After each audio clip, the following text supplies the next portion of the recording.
ये बैंक वाले लोन देते हुए कैसे बेवकूफ बना रहे हैं वो समझाता हूँ। अभी रिसेंटली मेरा एक दोस्त एक बैंक में गया, बैंक का नाम नहीं लूंगा, बट उसका होम लोन था कुछ 60-70 लाख का, तो उसकी ब्रांच मैनेजर के साथ मीटिंग हुई। अब उस मीटिंग में ये डिस्कस होता है कि भाई मेरे दोस्त को होम लोन के साथ साथ एक इंश्योरेंस, लोन इंश्योरेंस लेना पड़ेगा, जो कि ऑलमोस्ट होगा 60,000 पर ईयर या फिर 5,000 रुपये पर मंथ की ईएमआई पे। अब ये क्या होगा कि भाई ये लोन इंश्योरेंस मिलेगी कि कल को अगर बंदे को कुछ हो जाता है तो उसके बीवी और बच्चे कैसे रहेंगे। असली स्क्रिप्ट इसके बाद की आती है। पहला तो ये है कि अगर आप ये नहीं लोगे तो आपको लोन नहीं मिलेगा, वही सेम बात है कि अगर आपको कुछ हो जाता है तो बीवी बच्चे कैसे देंगे।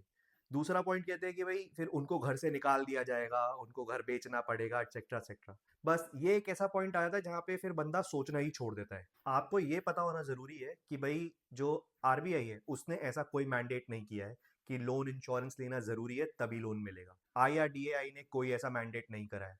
इनफैक्ट कोई भी बैंक आपको डिनाई नहीं कर सकता है लोन, अगर आप लोन इंश्योरेंस नहीं लेना चाहते हो तो। ये सिर्फ और सिर्फ इसलिए किया जाता है क्योंकि इनके ऊपर, इस इंश्योरेंस के ऊपर एजेंट्स की बहुत हाई कमीशन होती हैं और वो अपना और प्रोडक्ट क्रॉस सेल करना चाहते होते हैं, इसीलिए ये झूठ बोलते हैं। जो लोग फंस जाते हैं वो फंस जाते हैं, जो बच जाते हैं जिन्हें इन्फॉर्मेशन होती है वो बच जाते हैं और अपने हिसाब से चॉइस करके लेते हैं।